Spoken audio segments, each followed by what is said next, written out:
What are we going to talk about today? I don't know. What do you want to talk about? Well, so here's the thing. We were talking about this the other day and kind of um, expanding on our journeys a little bit.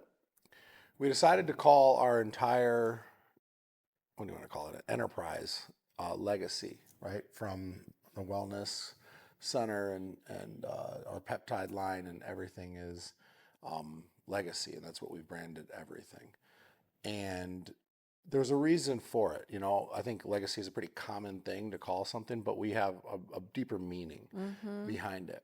And for both of us in our own journeys, what kind of brought us to um, wanting to build this legacy, wanting to leave our boys, and for the viewers who don't know, we have a blended family. I have a 15-year-old son, you have an 8 and 9-year-old son, and we've, we want to be able to show them what we're capable of. And before we found each other, we started, and we've came together, and we were able to build something very, very special. But I think it's important for people to for us to take a step back, and for people to understand that the bond, the legacy that we're building is Mm-hmm. two journeys that have come together, and to understand how powerful it is and why I believe that we've been able to turn this into such a profound movement, and obviously a very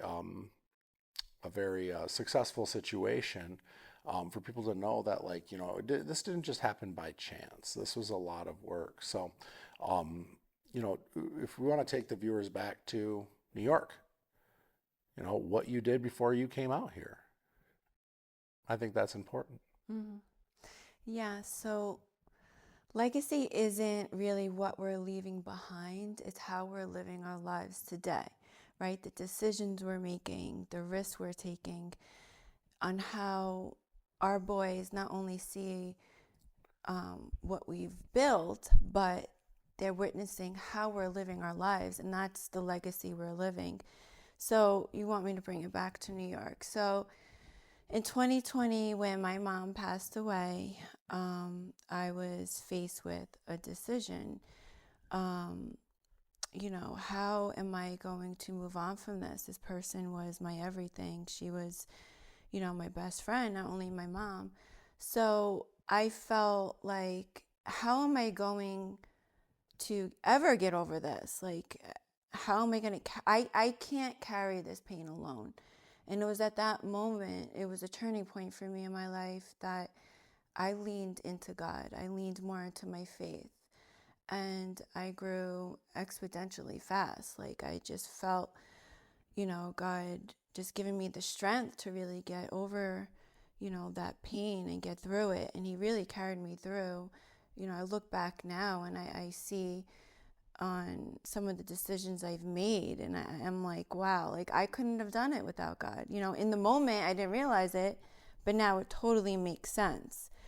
So in 2020, when she passed, like I said, I was closer to God, and I was very intuitive to His voice and His calling. And I had a decision to make, whether I was going to stay in New York or move on somewhere else. And I really felt that, you know, making that decision, one made sense, and one felt like my calling. It made sense to stay within my comfort zone and where I was comfortable, where I had my career as a nurse and my family support, my friends, were all there. So it made sense to me. But I felt God was calling me to do something different, and He was going to use this incidents, the death of my mom, to bring purpose to my life.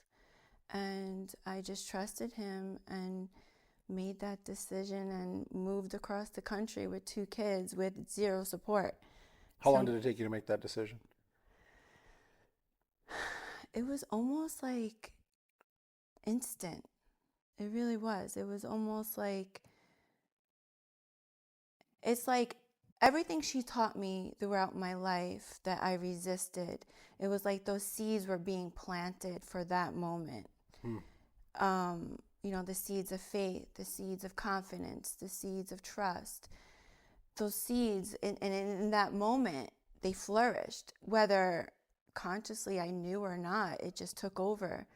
And honestly, like, I remember laying in bed the first night and hearing God, like, truly hearing God's voice, that He was with me. I'll never be alone. And there is a purpose to have faith.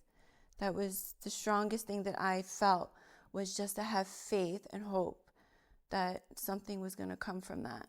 A lot of people say they have faith, but they never actually act on it. Mm-hmm. A lot of women in your situation, right? You had your career was 17 years, Mm-hmm. right? You have 2 children, right? You have their dad involved, but not really. Mm-hmm. And for you to say, I'm going to take a risk, and you didn't mention that you bought a home sight unseen. Yeah, so when I made the decision to follow that calling, that that intuition that I needed to move on and move and provide a better life for my children on my own, I was like, okay, so what's the first step? Let's buy a house. And I did it virtually because it was in the middle of COVID. I bought a home and set everything up on my own, like totally. I wanted to protect that vision God gave me. He gave me the vision. He gave me the life that I envisioned for my kids, and I wanted to protect it, which is why I didn't tell anybody, which is why I kept it to myself until it came into fruition. Let's expand on that, though. Yeah. Because a lot of people that follow us on Instagram, and by the way, thank you guys so much for following us. We've grown exponentially in the last 2 weeks, and we appreciate all the great feedback and all the wonderful support. But we have a lot of single moms that follow us. And the biggest thing when people go to make a decision is they crowdsource that decision. Mm-hmm. And I always tell people when I'm working with them, when I'm mentoring them, I tell them, don't crowdsource. Don't go and talk to your family about it. Don't go and talk to your friends about it, because they're going to give you resistance. They're going to give you pushback. They're going to tell you, what if this and but that. Mm-hmm. And reinforce the fear. And reinforce the fear, right? That's backing up to what I said, was that a lot of people say they have faith, but very few actually follow it and trust it, right? In other words, people have a see it to believe it attitude, when, remember what Pastor Ashley talked about, was that you have to believe it before you see it. And so for you, you believed it and you ended up seeing it, right? But for if you were to tell a single mom who's and also keep in mind that a lot of times, like, their situation is tough, right? Like, it's a lot of reliance and depending on family to help them and so on and so forth. Like, your situation, it was no different than most of theirs, I would imagine. Yeah. So I believe that not everybody's meant to believe into your plan. Like, not everybody is meant to be a part of your plan, right? Your purpose. Not everyone is meant, not everybody's going to accept your purpose and your plan in your life. Well, it's the rocket ship in analogy, right? Like, so you have the rocket ship, the shuttle, and then you have the rockets. Mm-hmm. And eventually those rockets have to break off for the shuttle to go where it needs to go. And I felt that. I felt like I needed to shed, what that season that I was in, in order for me to elevate, I needed to shed a lot of myself, including family, friends, my career, my mindset. And these aren't drinking buddies, by the way. These are husband. Yeah. These are relatives, brothers, brothers, dad. Mm-hmm. Like, these aren't shedding like shitty friends that people try to shed. Like, you had to walk away from stuff that keeps people stuck. Correct. And to lean totally on my faith. This is important. Yeah. I obviously know your story, but I want people to know this, because especially women, because there's nothing more empowering than this story. Well, thank you. And as we and understanding that, I mean, obviously, I'm madly in love with my wife, and I'm madly crazy about like how powerful you are as a woman. And like I said, there's a reason that we ended up together, and there's a reason that we've been able to build so fast what we've been able to build, and it all starts right here. You know, as you're saying that, I'm thinking it took a lot of pain to get here. Mm. A lot of pain. To points where I didn't even want to get out of bed. I didn't see no purpose in my life. Like, I was very depressed. Like, I'm not going to say that, I made these decisions in pure bliss and, happiness. Like, it was in times of despair and grief and pain, like, that I made these decisions. And they were uncomfortable decisions, but I totally trusted the vision that I had for my life. And I took that risk and I stepped out of my comfort because I knew I wasn't going to grow. And, I had to rely on myself. For my whole life, I relied on other people. And it was time for me just to grow up and, provide for my kids a life that I envisioned for them, to really stand firm on what was right for me and my kids. And I knew not everyone was going to support that. So like I said, I didn't tell anybody until like 2 weeks before I was moving. Including your job. Including my job, my dad, my grandmother, and not one person supported my decision. Not one. Not even my husband at the time. He was threatening to stay, which I wouldn't have mind. But again, that's another situation. I already knew that relationship was going to end.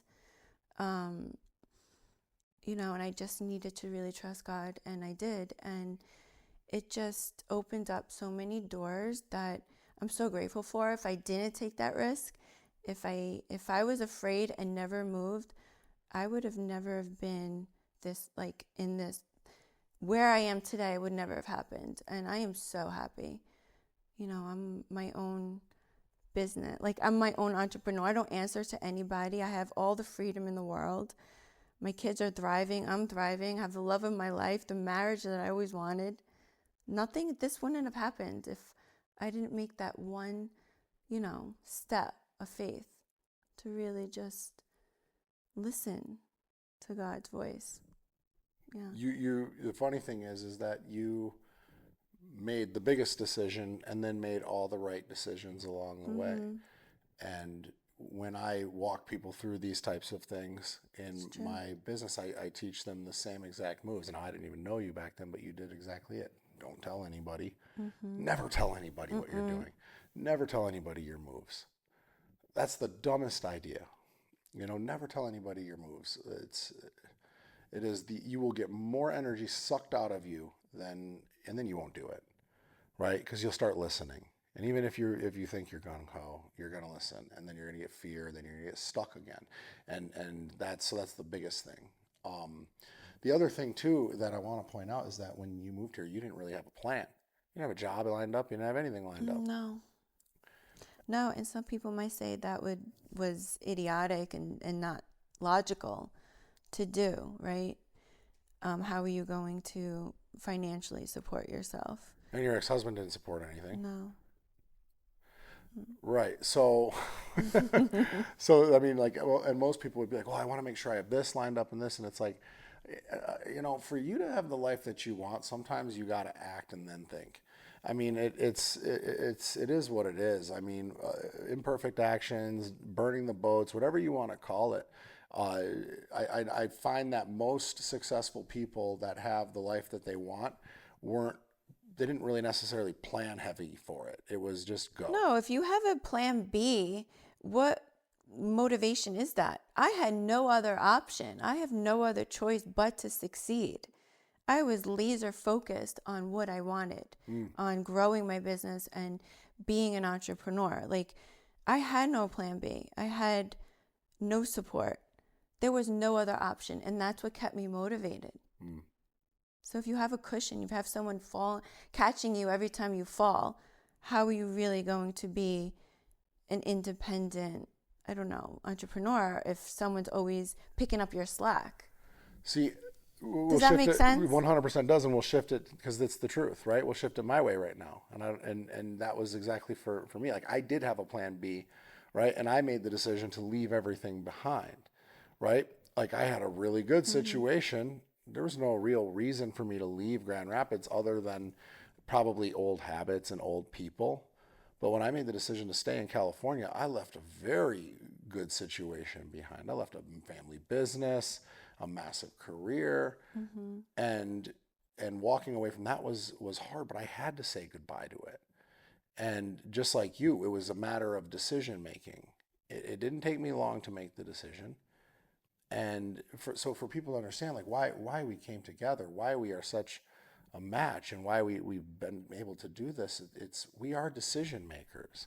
We are risk takers. And that's the legacy that we're building Mm-hmm. and leaving behind. Like it's legacy is making those decisions and taking those risks when no one else is around. It's depending on, yourself, where you have to make a decision in these moments, and like how do I say this? Like when you have to make a decision in those moments, that's later on your legacy, right? Mm-hmm. So you know what I'm trying to say? Yeah. Yeah. Yeah. I want to fast forward a little bit because it is more about this with the decision making. Mm-hmm. We were in a situation when we decided to stay in Arizona, right? And this just goes to like, and it's funny because I talked to like JD and a number of other people about this after we already had done everything, and they were like, you guys realize that the two of you accomplished like 6 months worth of stuff in like a week. I mean, when we decided whether California or Arizona? Yeah. Yeah. Right? It's wild to think. Like we look back, and Freddie's filming this right now, and Freddie came with us to Arizona too. But the amount of stuff the three of us put together, arranged, coordinated, set up, structured between the home, the studio, the move, getting my cars out here, closing down my old studio. And I mean, it was literally so much arranging and stuff. It wasn't like a simple move, right? And the three of us just said, this is how we're going to get it done, and we're going to get it done by this day. And lo and behold, and everything went wrong. I almost lost my eye. Like you think that's like you guys, it was funny, but literally I almost lost my eyeball. He's so dramatic. It did. It happened. Okay. The movers ended up taking forever.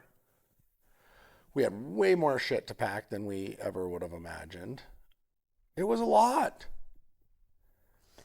It was a lot, but it went well. Like I don't think that there was really nothing in the way.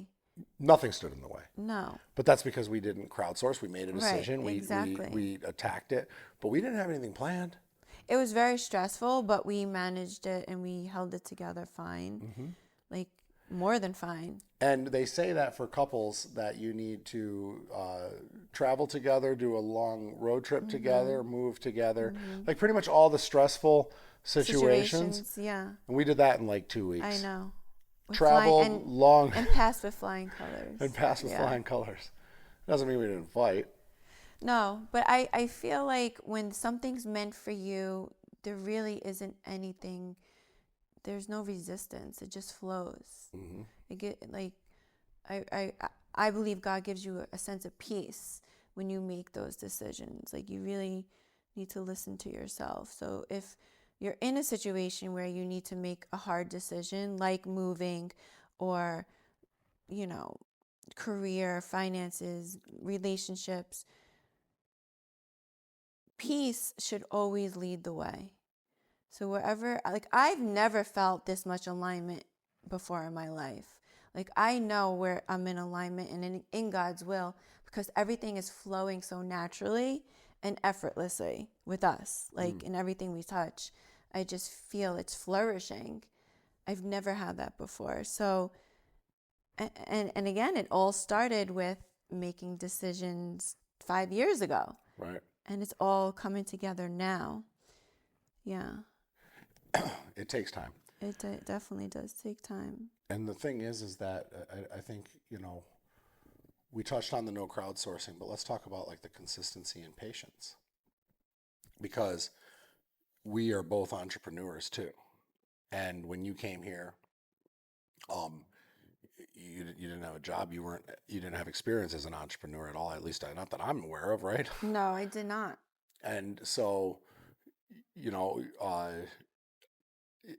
and it's funny too, because like when I went to California, I was like, I got a really great I had a really great career, right? Right when I got out of treatment, and high paying job and everything. And I was like getting my life all back in order, and rebuilding it out there. And I was like, I have a higher calling than this. Like I need to do more. So I went into entrepreneurship, and I had never been an entrepreneur before. So like our timing lined up pretty much the same. It was probably the same year that we both decided to. Yeah, because you've been in California 5 years, right? Yeah. Yeah. So it was like literally the same timing Yep. that we both decided to be entrepreneurs. And Should I share the vision of the triangle? yeah, So I think it which was is our about, logo, by the way.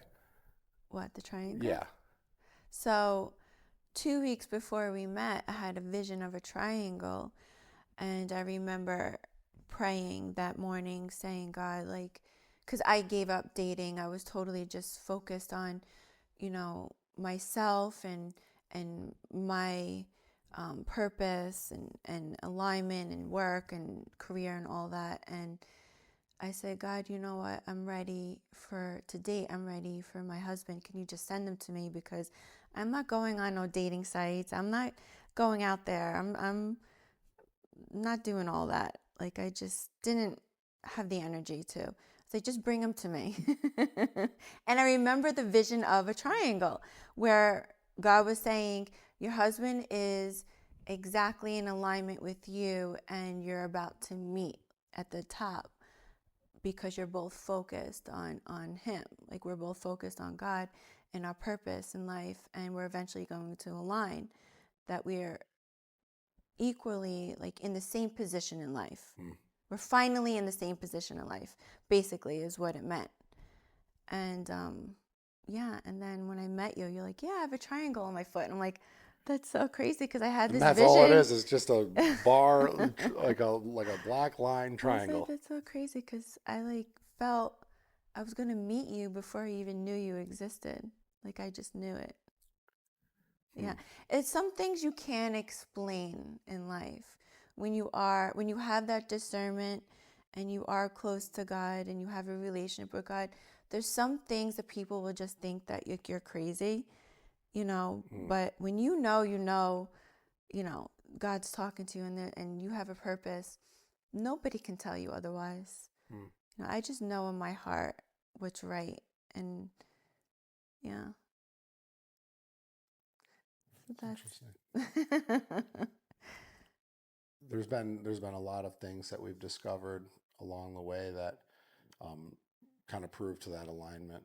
And we're both in a situation where, like, every single day, we're so routine, so regimen, but every single day, like, we stay focused on the routine, what our purpose is. And I think for a lot of, we get asked a lot in our storyline when we do Q&As, how do you find time for it all? And, we can throw out the simple things like, we time block, and we're good with time management. And that's probably true. But I was thinking about this last night before we were getting on. Like, I knew we were going to have a podcast today, and I was like thinking about all we did yesterday, Sunday. And our Sundays are really special, but think about everything that we got done. We got to bed a little bit later than normal, and I was just thinking about like how much we accomplished throughout the week. But then last night, when I was like, how do you get everything done, right? So obviously, Sunday morning, I get up super early. I get the boys dressed. I get everybody fed for breakfast while I let you get ready. We go to the early church service. We go to the gym. We have a whole gym session, right? Go back, take care of the dogs, make lunch, we take the kids out to do something fun, like yesterday was Sky Zone, right? We get back, we have to go grocery shopping. We have like we had to go grocery shopping twice, right? Yep, and put the groceries away, Yeah, make make dinner, dinner and make a get full the dinner kids too, by the ready. way. Like Yep, we're not making for TV dinners bed. and stuff. Like, Yeah, have the kids get ready for school for the for tomorrow, school, and for bed. I mean Yeah, it, like the list goes on, and that's every single day. And and then still have energy for each other. and then still have energy for each other. And we do it every single day. And I don't think we ever let each other slack or hold off. And yet we still have time. We still have date night every Saturday night. We still go out and go shopping together. You still have time to go get all of, your treatments and salon appointments and everything to keep you absolutely perfect. That like it can be done, but I think if you have a partner that has the same alignment as you, that has the same structure, that throughout the day, like I don't really think we really talk much throughout the day. Like when you're working and doing your stuff and I'm working and doing my stuff, right? Like we kind of just know what our schedule looks like. But by the time you're home, and that's usually early because we have a lot of freedom too, um, we already know where we are, like where we're at, right? We check in with each other, but I think we already feel it. We already know exactly where we're at in the day. And so, I think it's an accomplishment of a partnership to be able to do that, you know. Yeah, I agree. It's like we're on the same wavelength. We operate in the same frequency. Like we're doing peptides together, we're eating together, we're working, like we share an office together.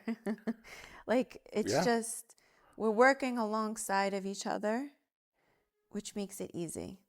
And by the way, we pretty much every single day, 7 days a week, eat breakfast, lunch, and dinner, all fully fresh cooked meals that we cook Yep. 7 days a week, breakfast, lunch, and dinner together. Mm-hmm. And she doesn't work from home, by the way. No. Well, one business you do. I work from home. But I mean, who can say they have that? I don't know. That's alignment. It's alignment, yeah.